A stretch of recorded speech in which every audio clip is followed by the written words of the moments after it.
하나님 말씀은 사도행전 1장 1절에서 30절 말씀입니다.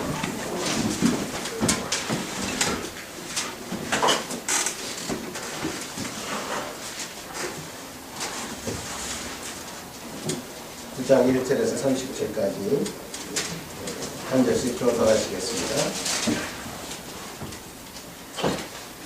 사울이 주의 제자들에 대하여 여전히 위협과 살기가 등등하여 대제사장에게 가서 다메섹에서 여러 회당에 나가다가 공문을 청하노니 이는 많은 유도를 따르는 사람을 만나면 남문을 방문하고 결박하여 이것을 잡아오려 합니다.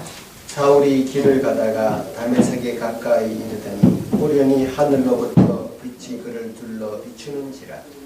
땅에 엎드려 들으니 소리가 있어 이르시되 사울아 사울아 내가 어찌하여 나를 핍박하느냐 하시시는.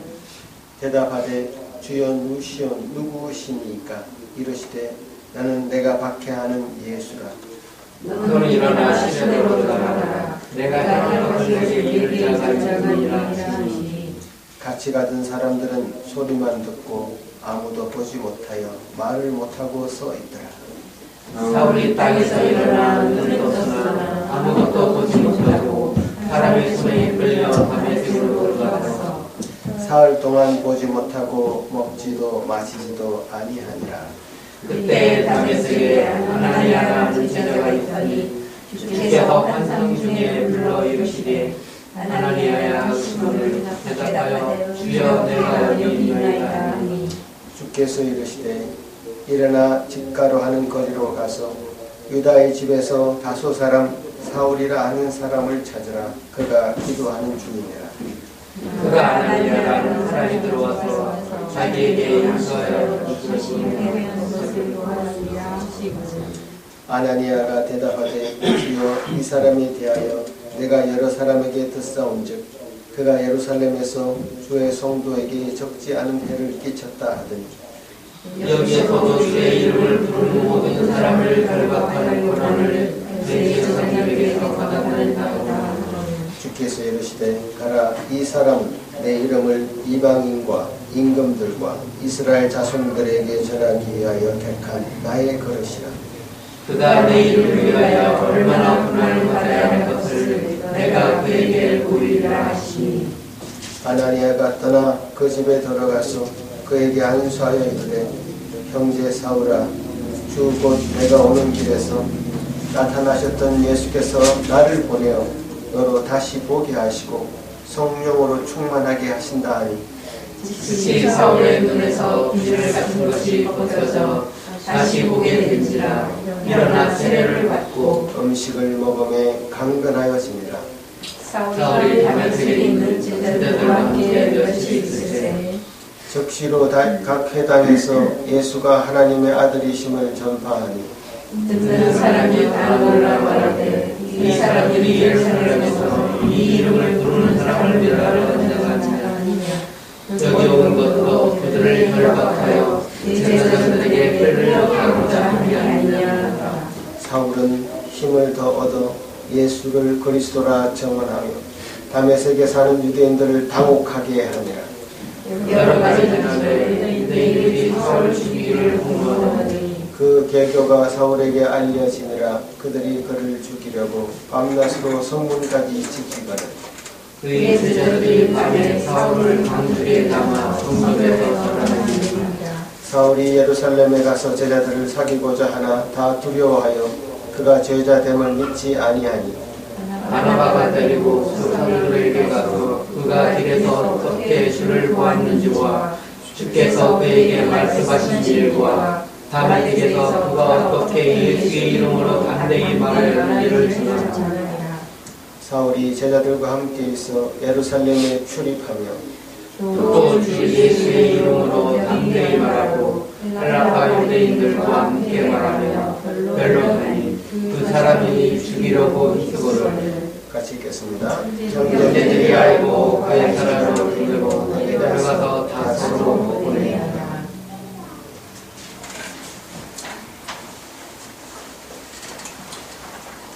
오늘 본문은 사울이 극적으로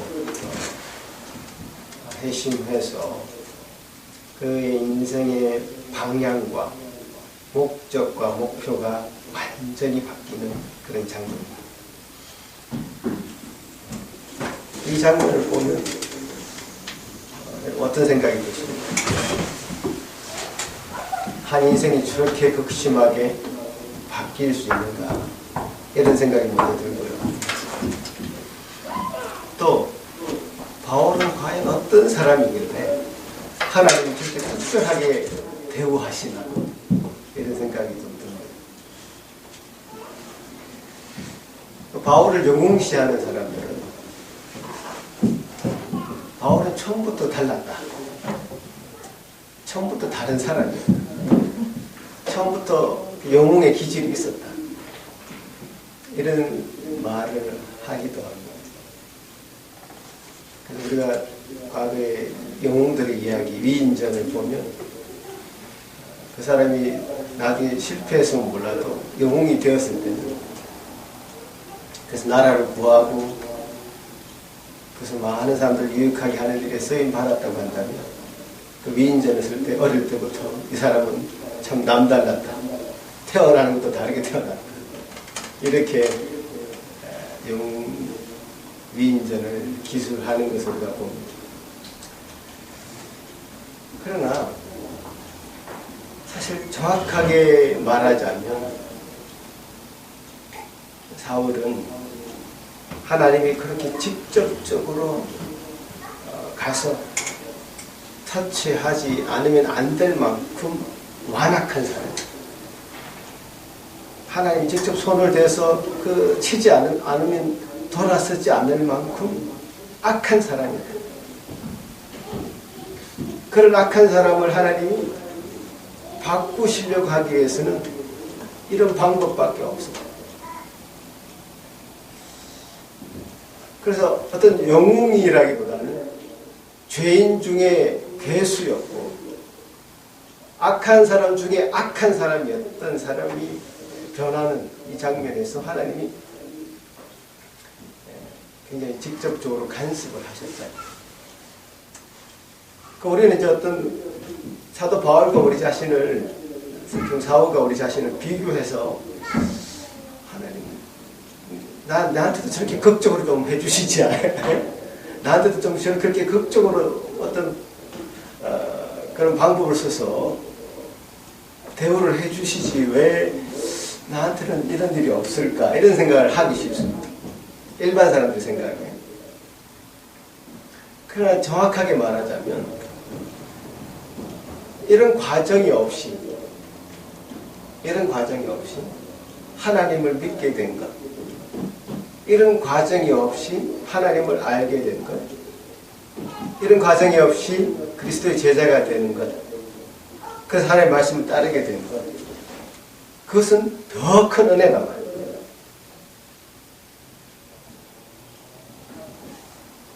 더 큰 은혜가 우리에게 임했음에도 불구하고 사도 바울과 우리 자신을 그런 식으로 비교를 한다.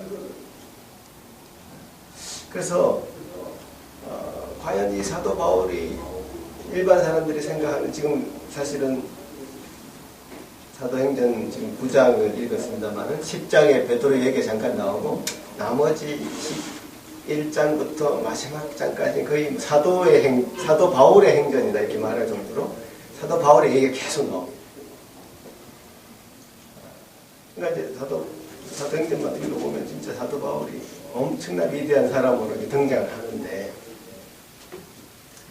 그 부분을 우리가 좀 정확하게 볼 필요가 있다.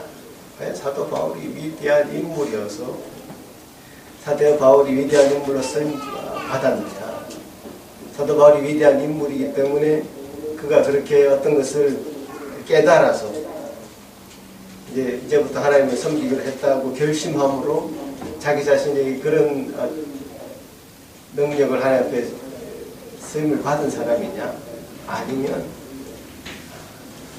그런 역사를 만드신 하나님이 중심인가, 하나님이 주인이신가, 하나님이 주제이신가, 이 부분에 그러니까 명확한 우리 성경을 바라보는 관점이 분명히 있어야 될 것입니다. 그러니까 절대로 사도 바울을 영웅적으로 바라봐서는 안 되는 거예요. 사도 바울 자신도 그렇게 생각하지 않았습니다. 나중에 우리가 사도 바울의 서신이 신약 성경에 그 13편이나 됩니다. 사도 바울의 서신들을 계속 읽어보면 사도행전 이후의 서신들이 계속 사도 바울이 교회들에게 쓴 서신들인데 읽어보면 그렇지 않다는 걸 우리가 너무 많이 알 수 있습니다. 고린도후서 11장을 보면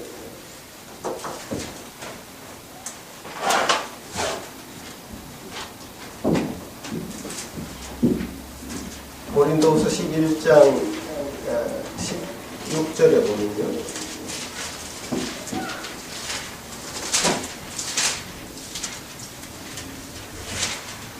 여기 보면 바울의 참된 자랑, 그래서 자기 어떤 것을 자랑하고 싶은지 자기 자신에 대한 인식과 이 일을 통해 하나님이 하시고자 하는 일이 무엇인가를 정확하게 기술하고 있습니다. 빠르게 한번 읽어보면 16절부터 내가 다시 말하노니 누구든지 나를 어리석은 자로 여기지 말라. 만일 그러하다면 내가 조금 자랑할 수 있도록 어리석은 자로 받으라. 내가 말하는 것은 주를 따라 말하는 것이 하는 말이 아니요 오직 어리석은 자와 같이 기탄 없이 자랑하노라. 여러 사람이 육신을 따라 자랑하니 나도 자랑하겠노라. 너희는 지혜로운 자로서 어리석은 자들을 기쁘게 용납하는구나. 누가 너희를 종으로 삼거나 잡아먹거나 빼앗거나 스스로 높이거나 뺨을 칠지라도 너희가 용납하는도다. 나는 우리가 약한 것 같이 욕되게 말하노라. 그러나 누가 무슨 일에 담대하면 어리석은 말이나마 나도 담대하리라.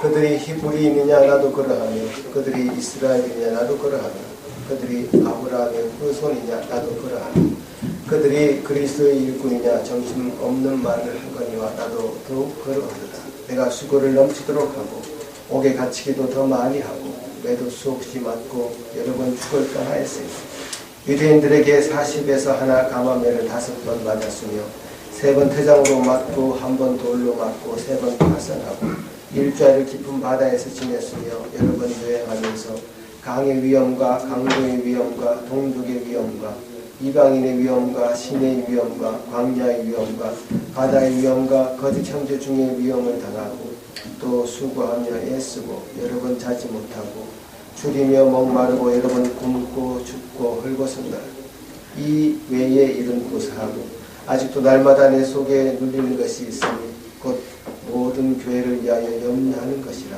누가 약하면 내가 약하지 아니하며 누가 실족하게 되면 내가 애타지 아니하더냐. 내가 부득불 자랑할진대 내가 약한 것을 자랑하리라. 주 예수의 아버지 영원히 찬송할 하나님이 내가 거짓말 아니하신 것을 아시느니라. 다메섹에서 아레다 왕이 고관이 나를 잡으려고 다메섹 성을 지켰으나 나는 강주리를 타고 들창문으로 성벽을 내려가 그 손에서 벗어났노라. 그 자기 자신의 그 인식, 자기 인식이 분명했습니다.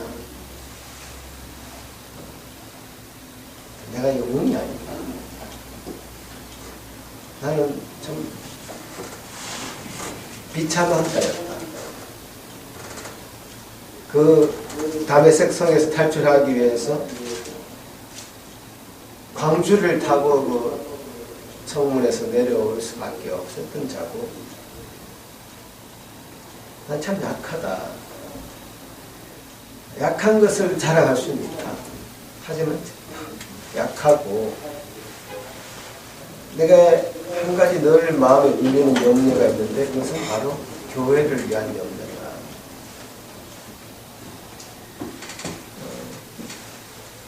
이렇게 수없이 고난을 당하는 그 고난을 당하면서 자기 자신의 모습을 바라보면서 얼마나 내가 왜 이런 일을 하는가 생각이 들었겠지만 그것이 나에게 가는 길이고 내가 가야 되는 사명이고 하나님 나를 그 길로 부르셨기 때문에 어쩔 수 없이 그걸로 간다.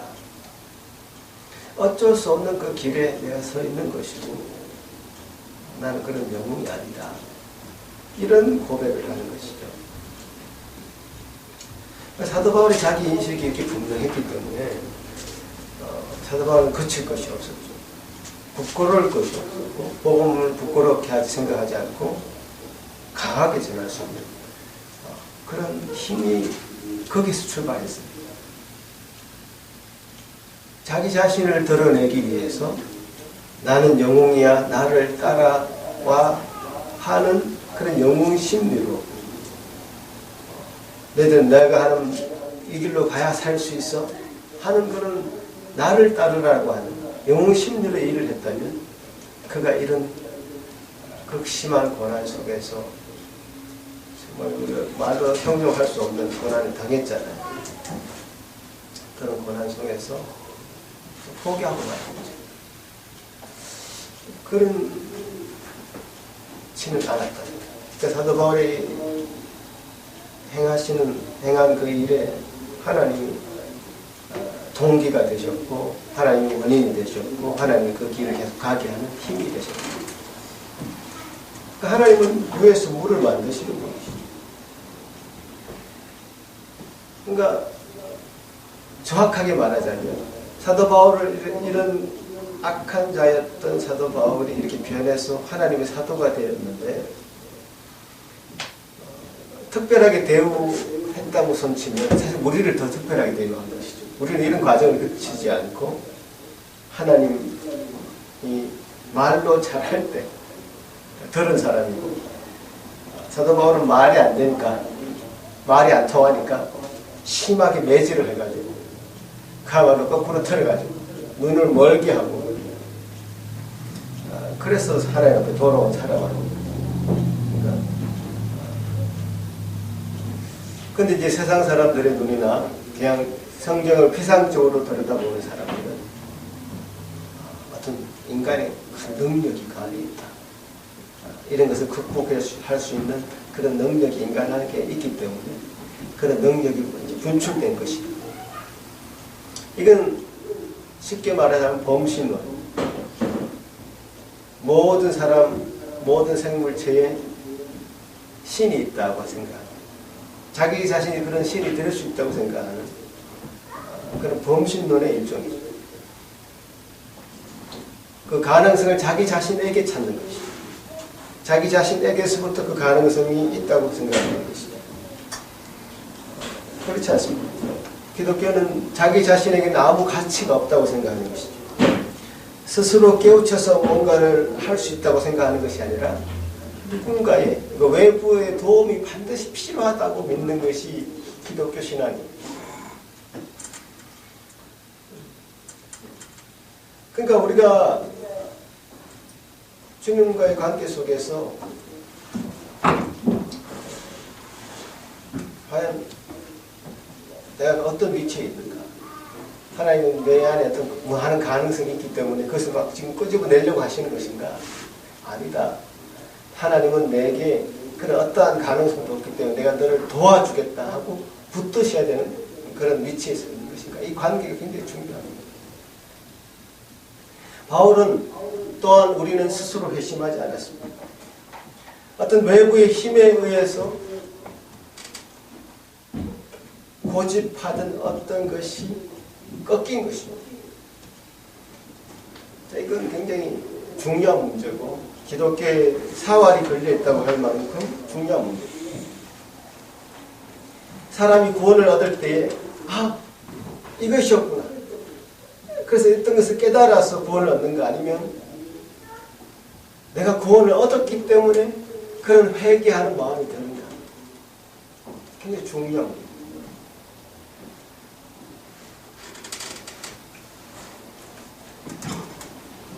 그러니까 지금 사울이 변화되는 과정을 보면 사울을 우리가 어떻게 오해할 수 있냐면 이 사람은 이제 이것이 맞는 길이구나 라는 것을 깨달은 사람, 이 길이 정답이구나 라고 깨달은 사람이라고 생각하는 것이고 그래서 그 길로 가게 된 것이고 그의 결단은 훌륭했고 그래서 모든 사람들에게 나를 따르라고 얘기할 수 있는 그런 사람이 되었다라고 생각하는 오해를 갖기 쉽죠. 그렇지 않아요. 성경은 그렇게 얘기하지 않고 기독교는 그렇게 얘기하지 않습니다. 우리에게는 우리 자신의 어떤 문제를 바르게 바라보고 그것을 문제를 해결할 수 있는 능력이 우리 자신에게는 없다라고 말하고, 우리에게는 그런 빛을 볼 수 있는 시력이 없다. 시력이 있어야 빛을 보는 것인데 우리 다 눈 감은 사람이에요. 봉사예요. 소경이 없고 오히려 소경이 없기 때문에 볼 수 있는 능력조차 없던, 빛이 왔어도 그 빛인지도 모르는 그런 상황에 처한 사람이 바로 사람의 모습이었다라고 말씀하시는 것이 바로 성경입니다. 요한복음으로 한번 다시 가보시면요. 요한복음 1장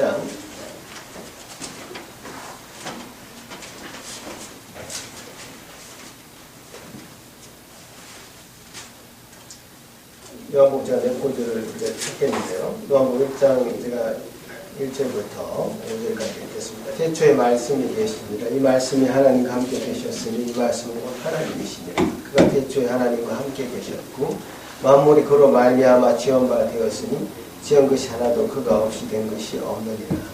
그 안에 생명이 있었으니 이 생명은 사람들의 빛이라. 빛이 어둠에 비치되 어둠이 깨닫지 못하더라. 자, 빛이 어둠에 비쳤지만 빛이 깨닫지 못하는 그 상황. 그 다음 3장 16절부터 보시면요. 요한복음 3장 16절. 하나님이 세상을 이처럼 사랑하사 독생자를 주셨으니 이는 그를 믿는 자마다 멸망하지 않고 영생을 얻게 하려 하심이라. 하나님이 그 아들을 세상에 보내신 것은 세상을 심판하려 하심이 아니요 그로 말미암아 세상이 구원을 받게 하려 하심이라. 그를 믿는 자는 심판을 받지 아니하는 것이요 믿지 아니한 자는 하나님의 독생자의 이름을 믿지 아니하므로 벌써 심판을 받은 것이니라.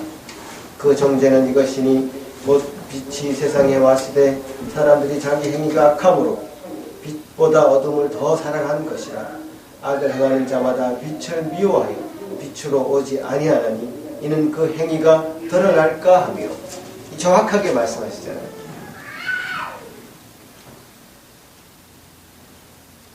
그러니까 빛이라는 것은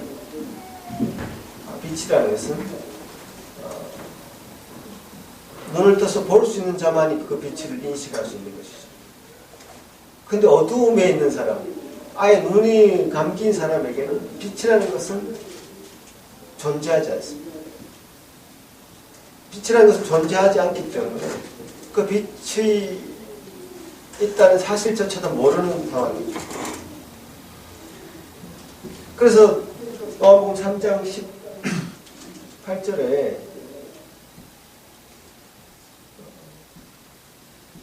하나님 이 땅에 아들을 보내시고 세상을 심판하려 한 것이 아니라 구원을 받게 하기 위한 것이었고, 심판을 독생자의 이름을 믿지 아니함으로 이 벌써 심판을 받은 것이죠. 믿지 않는다는 것으로 인해서 벌써 심판을 받은 것이죠. 심판을 벌써 받았기 때문에 그들은 눈을 못 뜨는 것이죠. 눈을 못 뜨는 것이기 때문에 빛을 못 보는 것이죠. 빛을 못 보는 것이기 때문에 빛은 없다라고 얘기하는 것이죠.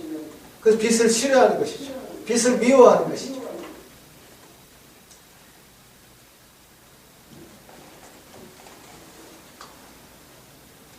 이 세상 사람들이 악을 저지르는 그 집단이나 악한 사람들의 생각, 마인드에는요, 선한 영역에 대한 인식이 없습니다. 그 어떤 죄의식 자체가 없다 이 말이에요. 내가 죄를 짓고 있는데 이게 죄라는 것이 의식이 들지 않고 그냥 죄를 짓는 것이죠. 죄책감이 없기 때문에 그것은 내가 하는 일이 뭐가 잘못됐어. 그러니까 확신범이라고 이렇게 얘기합니다. 내가 하는 일이 잘못이 없다라고 확신하고 죄를 짓는 거예요.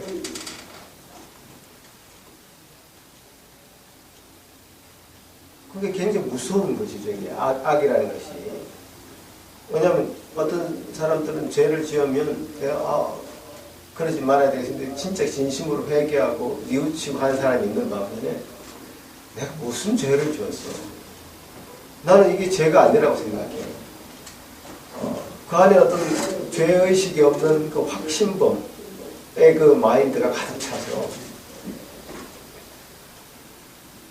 그 악을 저지르는 거예요. 근데 그 악이 악인 줄 모르고 죄가 죄인 줄 모르고 그렇게 죄를 짓게 되는 것이죠. 마치 사이코패스들이 사람을 20명 죽여도 죄의식이 없는 것처럼 마치 그런 어떤 정신질환에 걸린 사람의 모습이 보인다는 것이죠. 이 세상 사람들이 악을 행하는 그 자체가 심판을 받은 것이다. 심판을 받았기 때문에 그렇게밖에 행동할 수밖에 없는 것이다.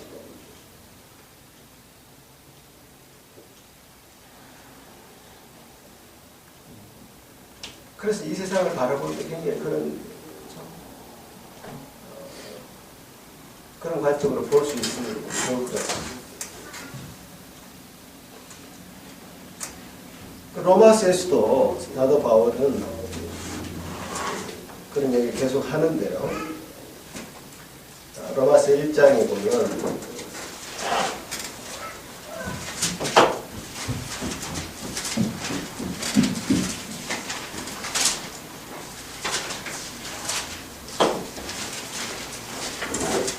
로마서 1장 28절부터 제가 또 읽어보겠습니다. 또한 그들이 마음에 하나님 두기를 싫어하며 하나님께서 그들을 그 상실한 마음대로 내버려 두사 합당하지 못한 일을 하게 하셨으니 모든 불의, 주악, 탐욕, 악의가 가득한 자요, 시기, 살인, 분쟁, 사기, 악독이 가득한 자요, 수근수근하는 자요, 비방하는 자요, 하나님께서 미워하시는 자요, 능욕하는 자요, 교만한 자요, 자랑하는 자요, 악을 도모하는 자요, 부모를 거역하는 자요, 우매한 자요, 배약하는 자요, 무정한 자요, 무지악인 자라. 그들이 이 같은 일을 행하는 자는 사형에 해당한다고 하나님께서 정하심을 알고도 자기들만 행할 뿐 아니라 또한 그런 일을 행하는 자들을 옳다 하느니라. 그 다음에 3장, 로마서 3장에 보시면 로마서 3장 9절부터 한번 같이 읽어보겠습니다. 3장 9절부터 8절까지 시작. 그러면 어떠하냐? 우리는 나아냐? 교육하냐? 유대인이나 헬라인이나 다 제자이라고 우리가 이미 선언하였느니라. 이렇게 말하고 있는 자도 하나도 없으며 깨달은 자도 없고 하나님을 찾은 자도 없고 다 실처럼 함께 맹하게 되고 서로를 대하는 자는 없나니 하나도 없다. 그들의 목공은 열림이며 그 혀는 소리를 일삼으며 그 입술에는 독사의 독이 있고 그 입에는 저주와 악독이 가득하고 그 말은 띄어내는 데가 많은지라. 하늘과 못생긴 그 미래에 있어 평강의 길을 알지 못하였고 그들의 눈앞에 하나님을 두려워함이 없는 것 같으니라. 하나님을 두려워함이 없기 때문에 그 인류 역사가 걸어온 길이 바로 이러하다. 인류 역사가 걸어온 길은 하나님을 두려워하는 역사라기보다는 인간의 그 악함을 드러내는 역사예요. 그 인간의 악함을 하나의 왕권으로 계속 유지시켜서 그 왕권을 확장하고 제국을 확장하는 역사. 자기 자신의 통치권을 확장하는 역사. 자기 자신의 기득권을 지키려고 하는 그 역사. 그 역사로 밖에 인간의 모습은 발전하지 못합니다.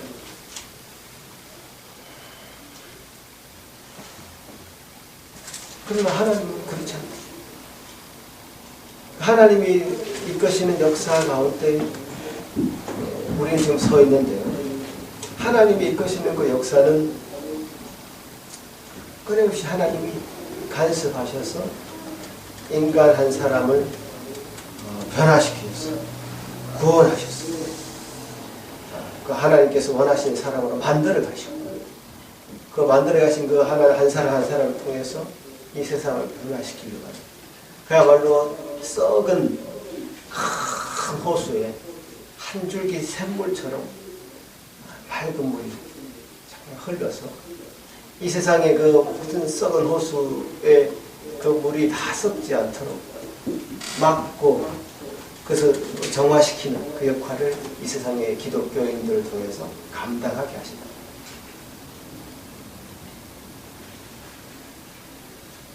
그 사도 바울의 위치가 바로 그 위치에 있는 거죠. 예전에는 정말 하나님을 대적하면서 정확하게 말하자면 하나님을 대적했다보다는 예수 그리스도를 대적하는 사람. 예수 그리스도를 믿는 사람을 잡아 죽였던 사람. 예수 그리스도를 과감하게 전거했던 스데반을 죽이는 그 현장에 사도 바울이 있었던 사람. 그런 사람을 하나님은 정말 강권적으로 개입해서 한 사람을 변화시켜서 그 하시는 일에 역사를 한번 보라고. 얼마나 대단해요. 하나님이 이루실 그 역사가 대단해요. 그러니까 우리가 이것을 사도 바울이 한 이런 얘기를 보면서 얼마나 대단한 얘기를 합니까? 세상 끝날까지 내가 너도 함께 하겠는데 내 생명의 면류관이 내게 올 것이고 그 생명의 면류관이 내게 주어졌으니 내가 이 길을 달려가는 길에 내 생명을 조금도 아까운 것을 여기지 않겠다고 하는 대단한 고백을 하는데 그 고백이 정말 멋있다. 이런 차원으로 받아들일 것이 아니라 과연 하나님이 이 사도행전을 시작하면서 하나님이 시작하려고 했던 이 사도행전의 역사가 어떤 역사였는가. 제자들에게 어떤 명령을 하셨고 예루살렘과 유다와 사마리아 땅까지 정인이 되고 내가 너희들과 결코 함께하겠다. 정말 함께하겠다고 약속하신 이 약속의 큰 흐름 속에서 사도 바울이라는 사람이 딱 한 사람 등장한 것입니다. 그 이상도 이하도 아니죠. 근데 우리는 너무 이 사도 바울이라는 사람의 초점을 확 맞춰가지고 정말 그의 의지는 얼마나 대단한가, 그의 생애는 얼마나 놀라운가, 정말 멋있다. 이게 바로 신앙인이 아닌가.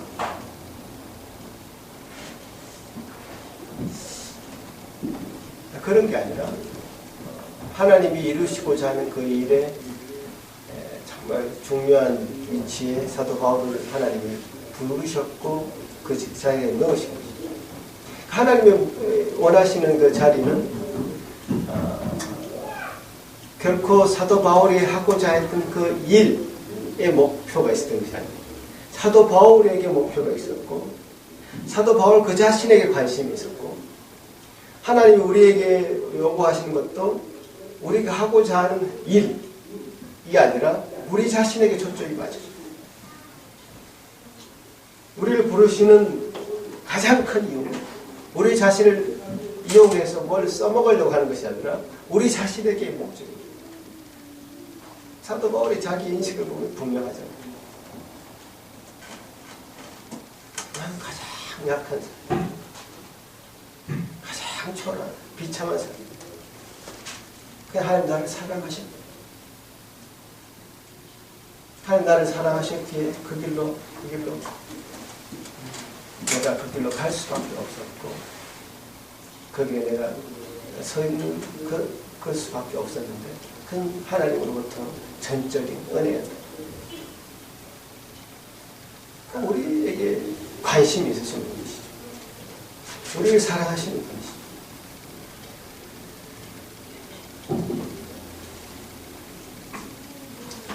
그런데 이제 세상 사람들은 이런 것보다는 과연 그 사람이 어떤 일을 했는가, 어떤 것을 남겼는가, 이런 걸 관심을 가지고.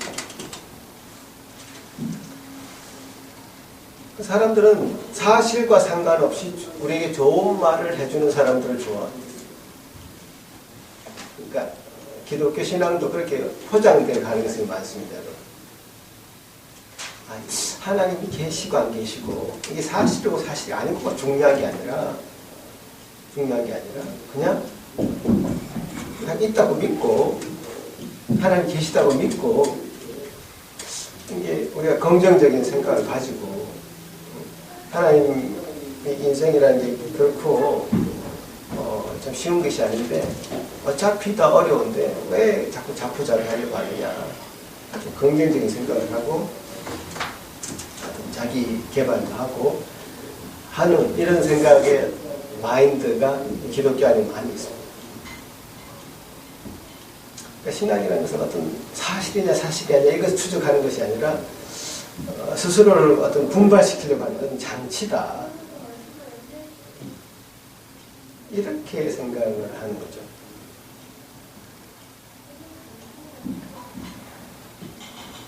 그런데 그래서 사람들은 이제 우리가 데살로니가 전서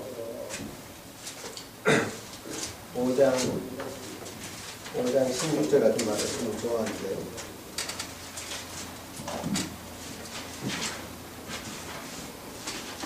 여러분도 좋아하실 것 같은데요.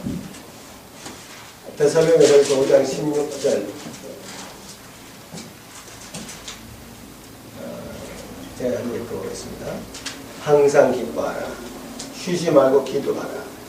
범사에 감사하라. 이것이 그리스도 예수 안에서 너희를 향하신 하나님의 뜻이니라. 그래서 이런 말을 좋아하죠. 기도하고 항상 기뻐해야 된다. 쉬지 말고 기도해야 된다. 범사에 감사해야 된다. 이런 말들이 그래 네가 지금 상황이 어려운데 그 어렵다고 인상 찌푸리고 다니지 마. 그냥 기뻐해. 그 기뻐하는 마음이 중요하지. 지금 네가 당하는 거 있는 거 우리 모두가 다 당하고 있어. 그러니까 기뻐해라 제발. 이런 차원으로 말씀하신 게 아니에요. 그건 어떤 면에서 자기 체면을 거는 게 아니란 말이에요. 지금. 우리 이제 기독교를 자기 체면화시키고 있어요.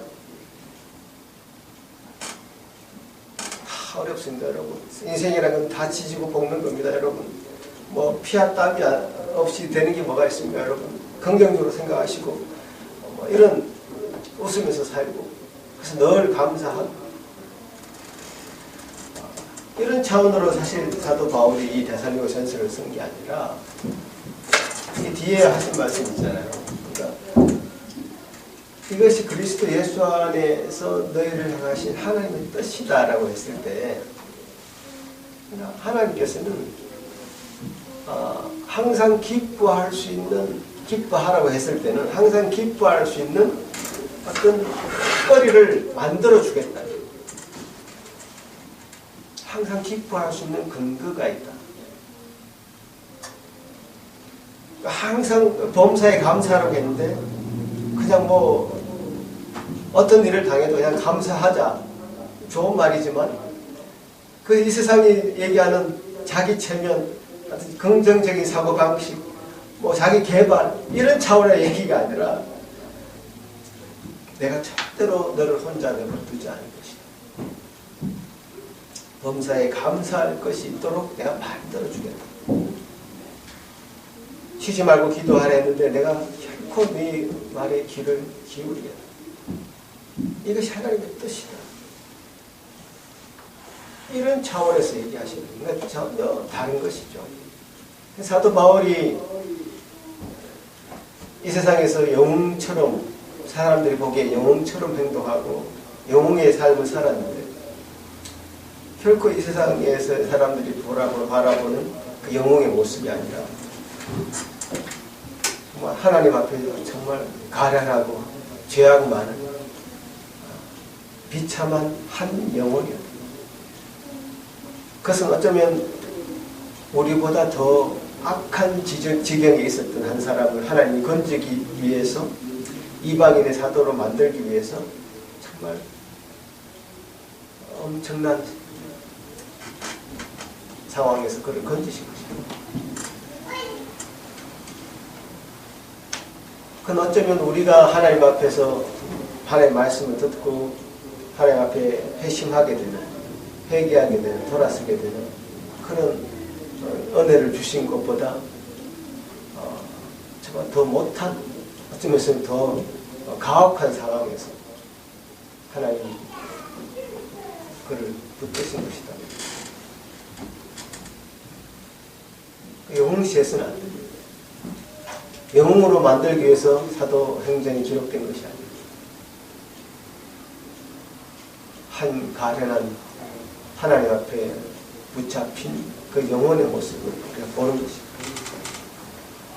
그 인생의 그 후반에 기록된, 앞으로 계속 보게 되겠지만 사도행전의 기록을 통해서도 그렇고, 또 그가 쓴 이런 사도 바울의 서신들을 통해서도 그렇고, 그가 드러낸 그 모습은 하나님 앞에 사로잡힌 한 불쌍한 그 영혼의 모습입니다. 그러나 구원받아서 정말 기뻐할 것이며 정말 감사의 가치를 발견하고 쉬지 말고 기도해야 될 대상이 그 한 사람의 영혼을 오늘 보고 있는 것이죠. 저는 그 사도 바울이 사도들에게서 외면당할 때 그 심정이 참 이해가 돼요. 또 아나니아가 처음에 왜 하나님, 내가 그 사람 어떤 사람인지 아는데 내가 왜 거기 갑니까? 이렇게 사도 바울한테 가려고 하면서 막 꺼리던 그 심정이 이해가 돼요. 바나바가 억지로 그를 사도들에게 데려가서 이 사람은 과거에 그런 사람이 바뀌었다고 했을 때 사도들이 의심의 눈초리를 버리지 않고 그를 정말 벌레 보듯이 쳐다봤던 그 상황도 이해가 돼요. 근데 그런 수모를 당했을 것 같아요. 사도 바울이. 처음에 이제 내가 예수를 믿는다고 돌아섰을 때, 아니 저 더러운 가정한 입술로 예수를 믿는다고 얘기를 하면서 아마 주먹으로 입을 때렸을 사람도 있을 것 같아요.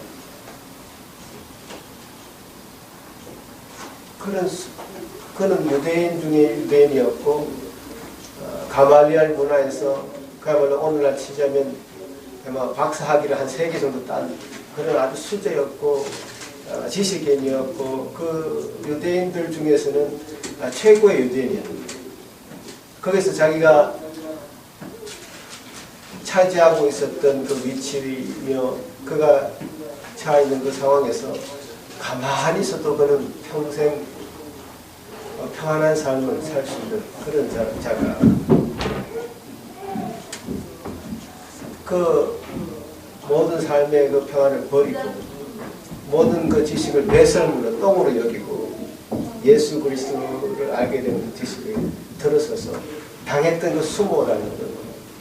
처음에 기독교인들한테 수모를 당했죠. 또 자기가 기독교로 돌아서니까 유대인들한테 지금 수모를 당하죠. 온갖 수모 덩어리였다. 그런데도 그 삶의 여정을 하나님이 지키시고 돌아서게 하셨던 그 일의 그 가치를 생각해 보면 하나님 과연 어떤 분이신가? 하나님 그 일을 결코 사도행전 초반에 약속하신 그 이 약속을 지키시고 이루시고 역사를 진행하시는 분이시다 라는 하나님을 찬양하게 되는 놀라운 말씀이 되십니다. 다시 한번 기도하시겠습니다.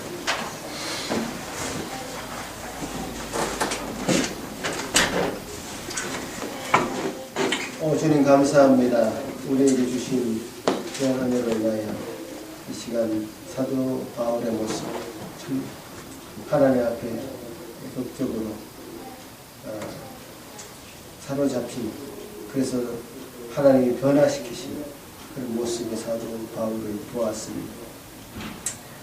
아버지 하나님, 우리가 참 피상적으로 생각하기에 사도 바울 위대한 영웅이었다. 신앙의 영웅으로 추대를 하죠. 하지만 그도 하나님 앞에 비천한 모습의 한 인간이요, 이렇게 건짐을 받을 수밖에 없고, 좀 하나님이 쓰시는 일에 당한 것을 기뻐했던 그런 한 하나님의 자녀인 것을 고백합니다. 주님 도우셔서 또 우리도 우리 자신의 모습을 이 사도 바울의 모습에 비추어서 바라볼 수 있도록 도우시며, 하나님께서 행하시는 그 역사에 한켠에서 주의를 감당하는 일을 다하도록 도와주시옵소서. 그렇게 사도 바울이 가졌던 그 기쁨과 감사함을 저희도 충만히 가질 수 있는 저희들 되게 하여 주옵소서. 감사하고 예수님 이름으로 기도하옵나이다.